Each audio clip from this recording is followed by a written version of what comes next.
Hello friend, नमस्कार। एक बार पुनः आपका हमारे चैनल ITI MCQ एक्सपर्ट में हार्दिक स्वागत है।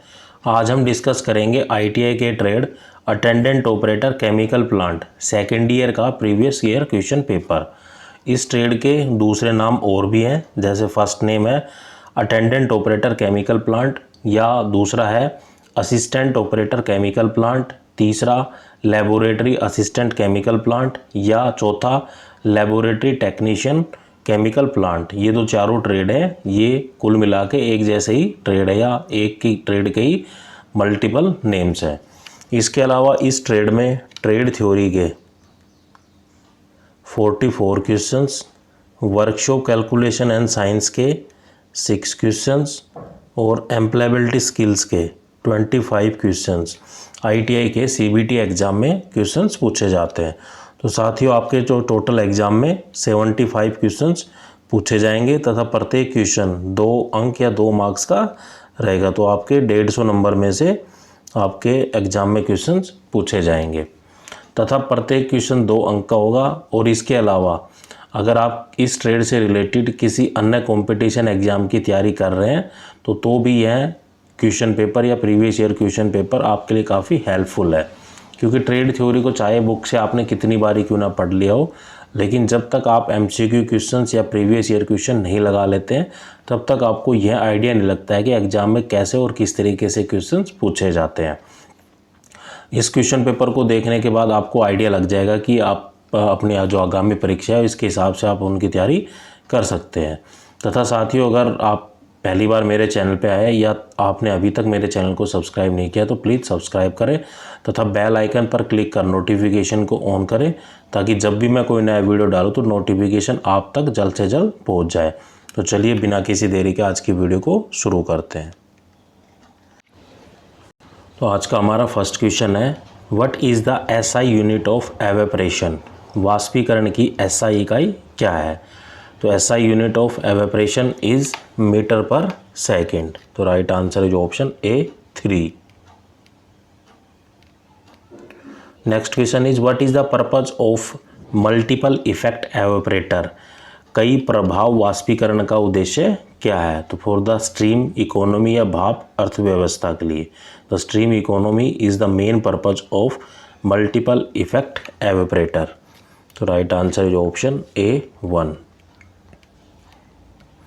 Next question is, what is the economy of single effect evaporator. एकल प्रभाव वाष्पीकरण की अर्थव्यवस्था क्या है? तो लेस देन 1, एक से कम होती है। तो right answer is option A 4।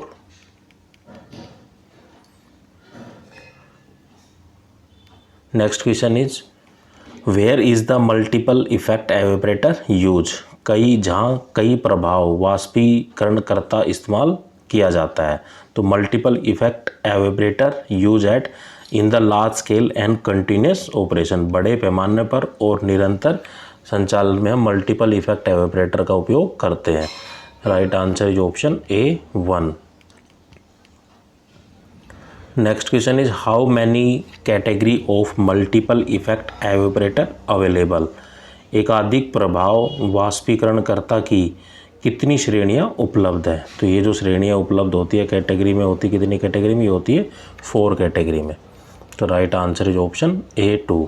There are 4 category of multiple effect evaporator are available. Next question is, what is the name of liquid feed flow in the same direction. उस दिशा में तरल feed प्रवाह का नाम क्या है? तो जो the liquid flow in the same direction that is called the forward feed. अगर जो 2 लिक्विड है वो एक ही डायरेक्शन में फ्लो कर रहे हैं तो उनको हम बोलते हैं, उस फीड को बोलते हैं फॉरवर्ड फीड। तो right answer is option A 4। Next question is, what is the backward feed. तो 2 तरह की फीड होती है, एक फॉरवर्ड एक बैकवर्ड। तो फॉरवर्ड फीड को हमने पढ़ लिया। बैकवर्ड फीड से आप क्या समझते हो? तो backward feed means the liquid flow in the opposite direction. तो विपरीत दिशा में तरल फीड प्रभाव। तो कोई भी लिक्विड है वो अपोजिट डायरेक्शन या अपोजिट डायरेक्शन में अगर प्रभाव कर रहा है या फ्लो कर रहा है तो वो क्या कहलाता है? हमारा बैकवर्ड फीड। तो right answer is option A 2। Next question is what is the main purpose of evaporation, वाष्पीकरण का मुख्य उद्देश्य क्या है।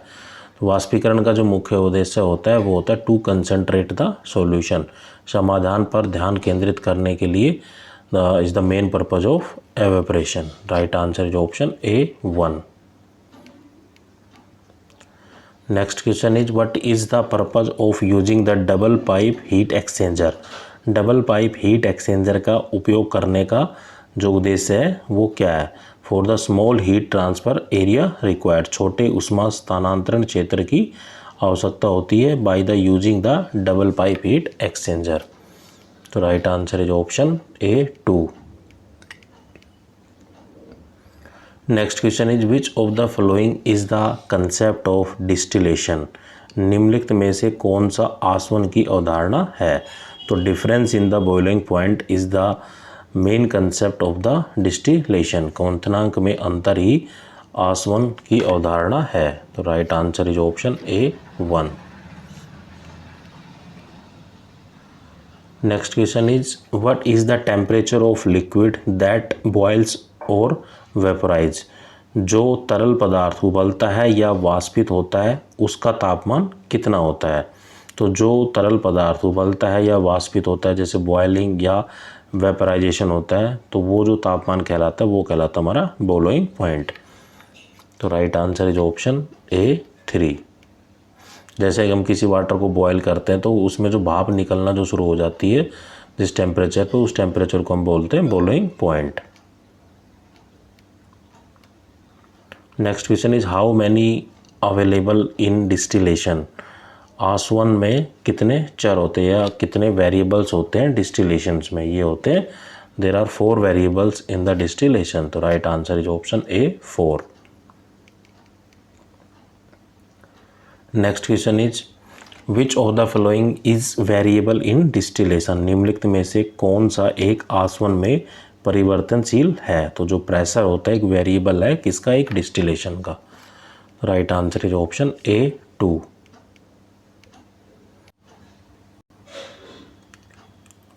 Next question is which is use to measure the separability by distillation. आसवन द्वारा पृथक्करण को मापने के लिए किसका उपयोग किया जाता है। तो जो रिलेटिव वोलेटिलिटी होती है, सापेक्ष अस्थिरता का हम उपयोग करते हैं फॉर द किसको मेजर करने के लिए, सेपरेबिलिटी को मेजर करने के लिए किस प्रोसेस के द्वारा, बाय द डिस्टिलेशन। तो right answer is option A1। Next question is for which relative volatility separation by distillation is possible in 2 components. किस सापेक्ष अस्थिरता के लिए 2 घटकों में आसवन द्वारा पृथक्करण संभव है। तो ये greater than 1। Right answer is option A1। Next question is which component is use to condense the steam in the simple distillation. तो सरल आसवन में भाप को संघनित करने के लिए किस घटक का उपयोग किया जाता है। तो condenser is the component that is mainly used to condense the steam in the simple distillation. So right answer is option A3, condenser. Next question is what is the name of the top part of the fractionating column। जो fractionating column होता है उसका जो top part होता है, जो सबसे ऊपर वाला जो बिंदु है वो क्या कहलाता है। तो वो कहलाता है rectifying section. Right answer is option A4। Next question is what is the example of minimum azeotrope. जो न्यूनतम एजियोट्रोप का एक उदाहरण क्या है। तो जो मिनिमम एजियोट्रोप का एक एग्जाम्पल है वो है benzene and hydrochloric acid. Sorry, जो 18 का जो करेक्ट आंसर है वो इथेनॉल और वाटर। तो जो मेन एग्जाम्पल होते हैं एजियोट्रोप के वो होता है इथेनॉल और वाटर। तो right answer is option A2। Next question is which distillation is use to separate aniline to aniline water. तो एनिलीन वाटर से एनिलीन को सेपरेट या अलग करने के लिए किस विधि का हम उपयोग करते हैं, किस डेस्टिलेशन का उपयोग करते हैं। तो हम करते हैं स्टीम डेस्टिलेशन। तो steam distillation is mainly use to separate the aniline to aniline water. Right answer is option A 3. Next question is which is depends upon the number of theoretical stages in distillation.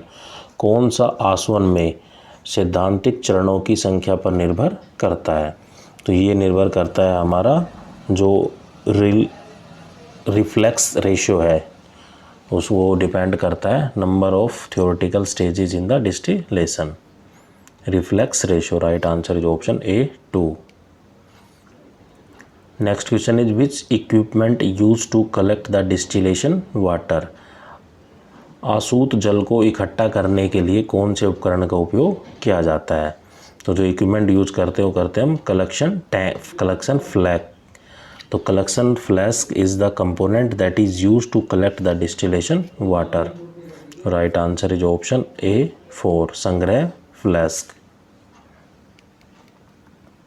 Next question is which is the unit operation that separate the two mixable liquid. तो वह इकाई कौन सी है जो दो mixture के liquid को अलग करने के लिए किस यूनिट या किस ऑपरेशन का हम उपयोग करते हैं. तो ये हमारी होती है डिस्टिलेशन. तो distillation is the unit operation that separate the two mixable liquid. Right answer is option A 1. Distillation या आसवन. Next question is what is the solvent rich product of the extraction process. निष्करण प्रक्रिया का विलायक समृद्ध उत्पाद क्या है. तो जो solvent as a product use करते हैं इन द एक्सट्रैक्शन प्रोसेस वो हमारा होता है एक्सट्रैक्ट. तो right answer is option A 4. Extract is the solvent rich product of the extraction process. Next question is what happen if the selectivity of the solvent is unity. यदि विलायक की चयनात्मक एकता है तो क्या होगा. तो नो सेपरेशंस. अगर कोई अलगाव नहीं होगा. If the selectivity of the solvent is unity. अगर जो सेलेक्टिविटी है किसी सॉल्वेंट की वो एक है या यूनिटी है तो उसमें कोई सेपरेशन नहीं होगा. Right answer is option A 4. Next question is which unit operation selectivity is an important parameter. कौन सा यूनिट ऑपरेशन चयनात्मक एक महत्वपूर्ण पैरामीटर है. तो ये हमारा एक्सट्रैक्शन या निष्करण या extraction is the unit operation selectivity is an important parameter. Right answer is option A 2. Next question is which extractor is use for extracting the oil from the oil seeds. तेल के बीज से तेल निकालने के लिए किस एक्सट्रैक्टर या चिमटे का उपयोग किया जाता है. तो वो होता है सॉल्वेंट एक्सट्रैक्टर. तो solvent extractor is mainly use for extracting the oil from the oil seeds. Right answer is option A 3. Next question is what is the use of cake obtained after leaching the during the oil extraction. Oil extraction के दौरान leaching के बाद प्राप्त cake का क्या उपयोग है. तो जो पशु का चारा होता है या फिर जो कैटल फीड होते हैं is mainly use the cake obtain after the leaching during the extraction. तो right answer is option A 4. Next question is which operation involve the leaching. तो किस ऑपरेशन में लीचिंग शामिल है. तो removal of the oil from the oil cakes. Oil cake से या जो तेल केक से तेल को निकालना वो क्या कहलाती है. लैंचिंग कहलाती है. तो right answer is option A 2.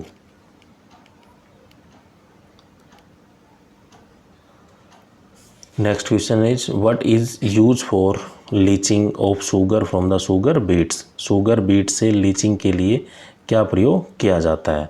तो ये प्रयोग करते हैं हॉट वाटर. तो hot water is mainly use for the leaching of sugar from the sugar beets. तो right answer is option A 3.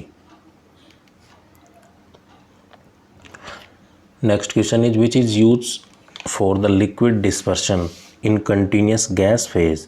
निरंतर गैस चरण में तरल फैलाव के लिए किसका उपयोग किया जाता है. तो packed column is use for the liquid dispersion in the continuous gas phase. Right answer is option A 1. Next question is which method separate two और more components with boiling water या बोलोइंग पॉइंट डिफरेंस। उबलते बिंदु अंतर के साथ कौन सी विधि दो या दो से अधिक घटकों को अलग करती है? तो ये हमारी कहलाती है डिस्टिलेशन। तो distillation is the method which is use for separate the to और मोर component with बोलोइंग point difference.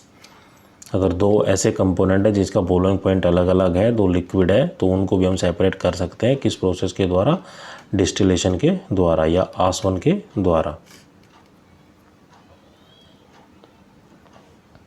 Next question is very tall packed tower are divided into series of beds to. बहुत ऊंचे पैक किए गए टावरों को beds की series में विभाजित किया गया है।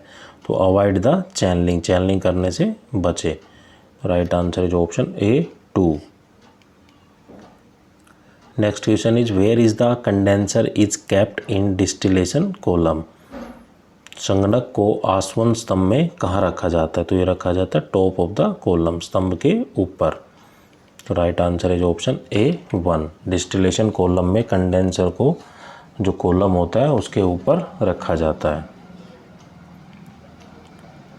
Next question is what is the reverse of absorption. अवशोषण का उल्टा क्या कहलाता है? तो अवशोषण का जो उल्टा होता है वो होता है स्ट्रिपिंग या अलग करना। तो right answer is option A 1। Next question is which unit operation is use for the removal of moistures from the gasoline. Gasoline से नमी को हटाने के लिए किस इकाई के संचालन का उपयोग किया जाता है? तो absorption is the unit operation that is use for the removal of the moisture from the gasoline. Right answer is option A 2, absorption या अवशोषण। Next question is which phase transfer does gas absorption involve. Gas अवशोषण किस चरण में शामिल होता है? तो गैस जो फेज एब्जॉर्प्शन इन्वॉल्व होता है वो तो gas phase two the liquid phase.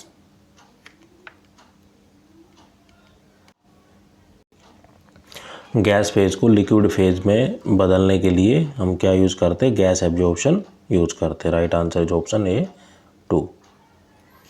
Next question is how does the temperature affect on gas solubility in the given solvent. दिए गए विलायक में गैस घुलनशीलता पर तापमान कैसे प्रभावित रहता है?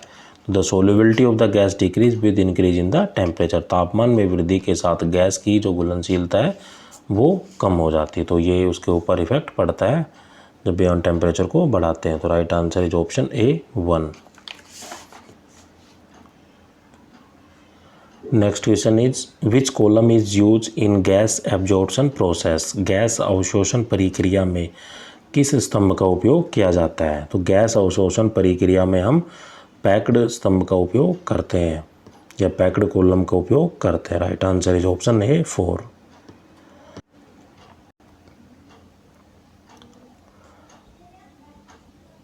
Next question is why are very small pack towers divide into series of the beds. Beds की श्रृंखला में बहुत लंबे पैक किए गए टावरों को क्यों विभाजित किया जाता है? To avoid the channelling, channelling से बचने के लिए हम इसको डिवाइड करते हैं। तो right answer is option A 2। Next question is what is the barrel saddle. जो बैरल काठी है वो क्या है? तो बैरल काठी क्या होता है? Tower packing use in the distillation. Tower packing का उपयोग आसवन में किया जाता है। तो right answer is option A 4। Next question is what does the stacked packing compare to dumped packing provide. Dump की गई पैकिंग की तुलना में स्टैकिंग पैकिंग क्या प्रदान करती है? तो provide the poor contact between the liquids. तरल पदार्थों के बीच खराब संपर्क प्रदान करना। तो right answer is option A 1। Next question is what is the result of flooding. बाढ़ का परिणाम क्या होता है? तो बाढ़ का जो परिणाम होता है वो होता है लो ट्रे एफिशिएंसी। तो right answer is option A 2। Next question is what is the effect of flooding in A column. एक कॉलम में बाढ़ का असर क्या होता है? और द हाई प्रेशर ड्रॉप। तो right answer is option A 1। Next question is which unit operation explain the formation of solid particle with in the homogeneous phase.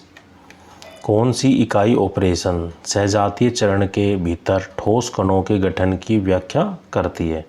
Right answer is option A3 क्रिस्टलीकरण या crystallisation. Right answer is option A3 crystallisation is the unit operation explain the formation of solid particles within the homogeneous phase. तो ये थे हमारे trade theory के questions. अब questions आएंगे workshop calculation and science के। तो what is the value of 14x + 3y + 25x और 2y। तो इसमें हम क्या करेंगे, जो x है उसको जोड़ देंगे और जो y है उसमें y को आपस में जोड़ देंगे। तो यहाँ जो x का दिया हुआ है वो कितना है 14 और 25, इनको जो हम ऐड करेंगे तो कितना आएगा 39x। तो इस ऑप्शन में दिख रहा है 39x और y को आपस में जोड़ेंगे तो 3y 2y, तो टोटल कितना होगा 5y। तो right answer is option A3। Next question is what is the value of x। एक इक्वेशन दी गई है, समीकरण दी गई है जिसमें हमें ये बताना है कि x की वैल्यू क्या होगी। तो 13 + x = 20। तो हमें x की वैल्यू निकालनी है। तो उधर क्या है कि 20 है, तो 13 इधर जाएगा तो क्या हो जाएगा माइनस का हो जाएगा। तो यहाँ से जो 20 में से 13 को जो माइनस करेंगे तो कितना आएगा 7। तो right answer is option A2। Next question is what is the formula for a⁴m और a⁴n। तो जब बेस सेम होते तो पावर क्या हो जाती है ऐड हो जाती है। तो पावर क्या फॉर्मूला बन जाएगा a⁴m + n। तो right answer is option A1। Next question is what is the formula for a⁴m / a⁴n।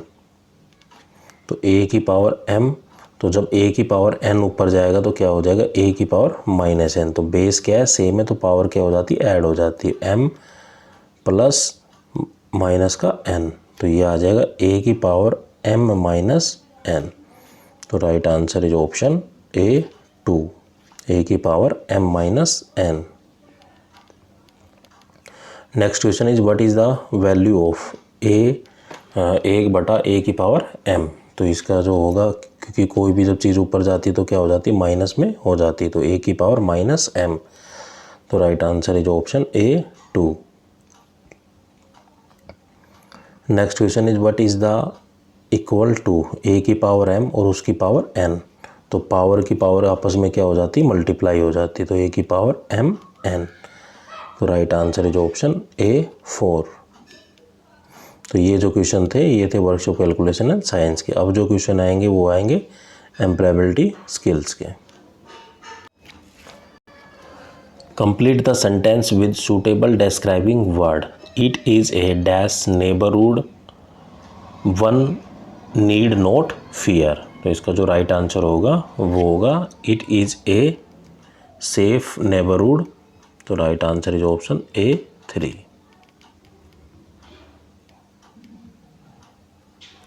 Next question is complete the sentence with suitable describing word. There is not any amusement park in the area. तो it is a dash place, कि एक ऐसा स्थान है जहाँ पर ऐसा area है जहाँ पे कोई पार्क नहीं है, तो वह प्लेस क्या कहलाता है, वो क्या कहलाएगा बोरिंग। तो there is not any amusement park in area, तो it is a boring place. तो right answer is option A4।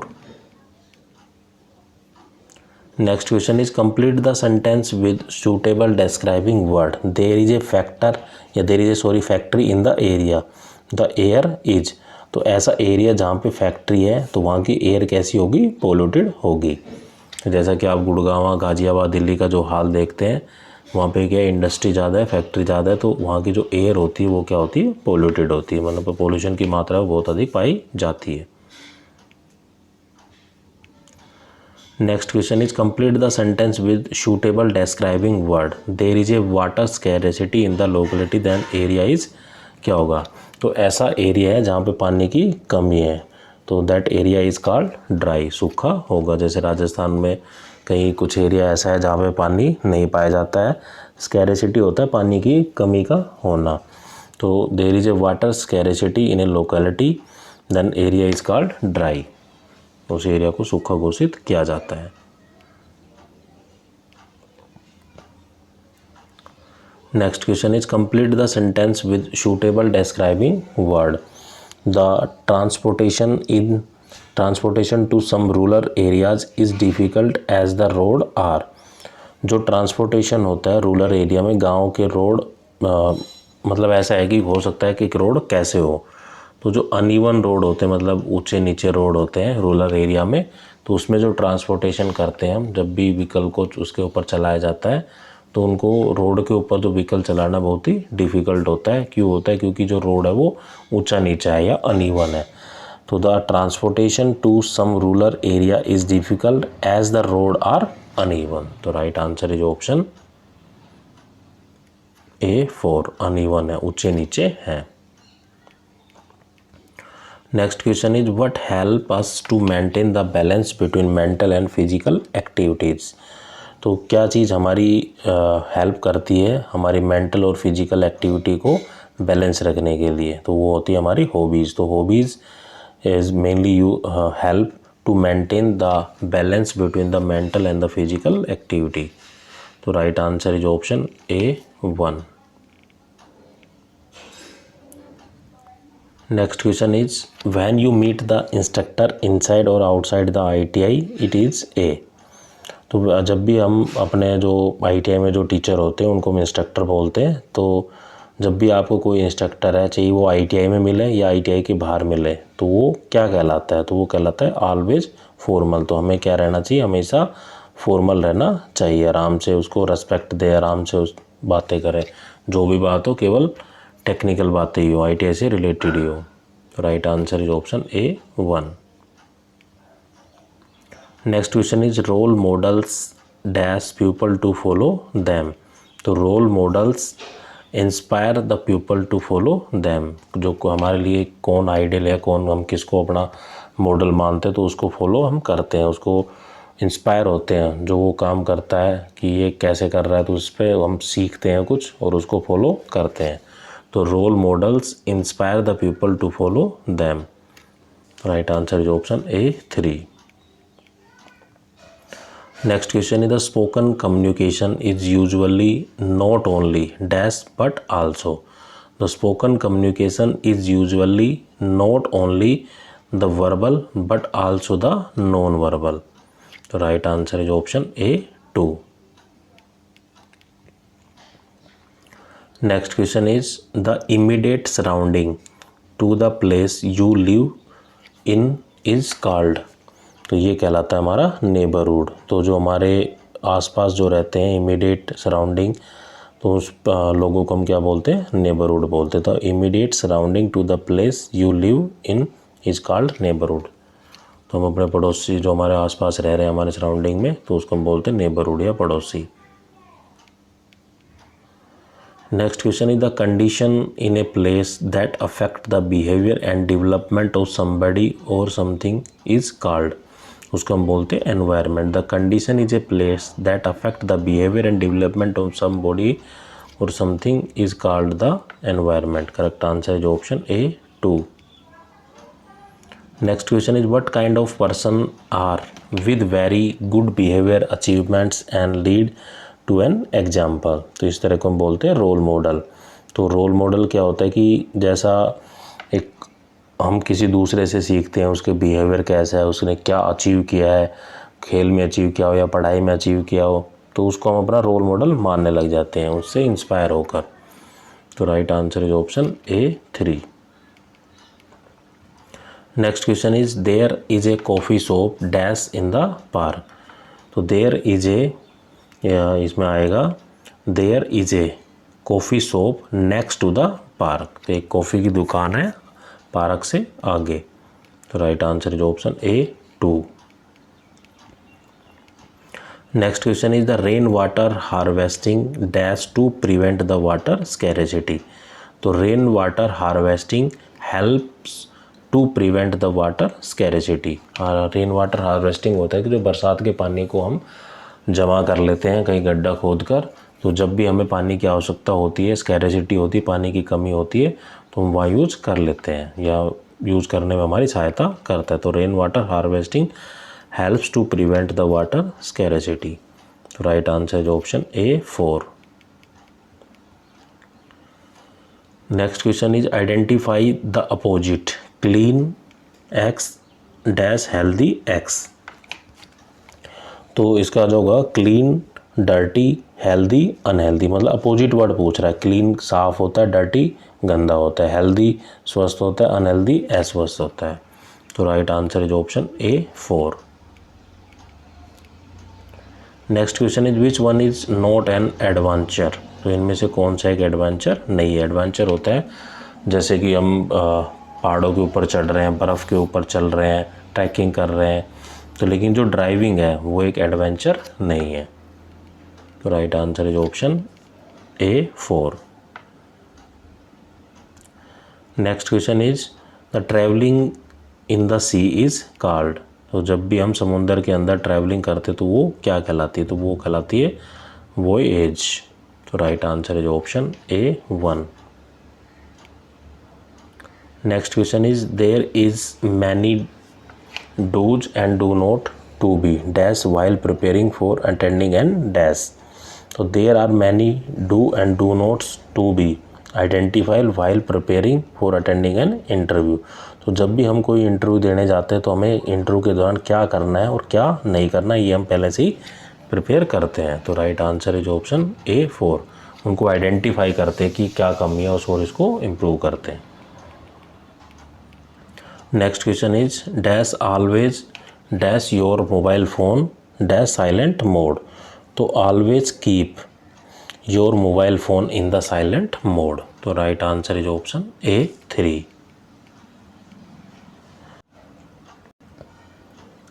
Next question is the Everest dash the peak in the world in the Tibet. तो right answer is the Everest the highest peakest in the world is in Tibet. तो right answer is option A 4। Next question is which language is essential to became a computer professional. किस language की हमें ज़रूरत पड़ती है कि अगर हमें कंप्यूटर को प्रोफेशनल होना है या कंप्यूटर में मास्टर होना है तो हमें इंग्लिश लैंग्वेज की आवश्यकता होती है, क्योंकि कंप्यूटर में सब कुछ इंग्लिश में ही होता है। तो right answer is option A 3। Next question is which is the synonym of loyal. Synonym होता है जो मीनिंग उसका सेम हो। तो लॉयल का जो मीनिंग वो सेम है वो क्या कहलाता है, वो कहलाता है फेथफुल। तो right answer is option A 1। Next question is when you speak to your superior you should be. जब हम अपने किसी सीनियर को बुलाते हैं तो हमें क्या रहना चाहिए। तो when you speak to your superior या supervisor you should be formal. तो right answer is option A 2। Next question is which one is the describing word from among the word given. जो वर्ड दिए गए हैं उनमें से कौन सा एक डिस्क्राइबिंग वर्ड है। तो 4 ऑप्शन को देखने के बाद पता लग रहा है कि जो मैग्निफिसेंट है वो क्या एक डिस्क्राइबिंग वर्ड है।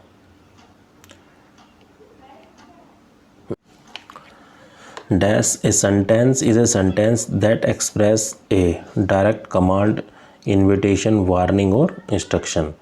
तो ए जो imperative sentence is a sentence that express the direct command invitation warning and instruction. तो right answer is option A 3। तो साथियों आपको मेरा वीडियो कैसा लगा कमेंट करके ज़रूर बताइए और आप पहली बार मेरे चैनल पे आए तो प्लीज़ चैनल को सब्सक्राइब करें। Thank you. जय हिंद दोस्तों।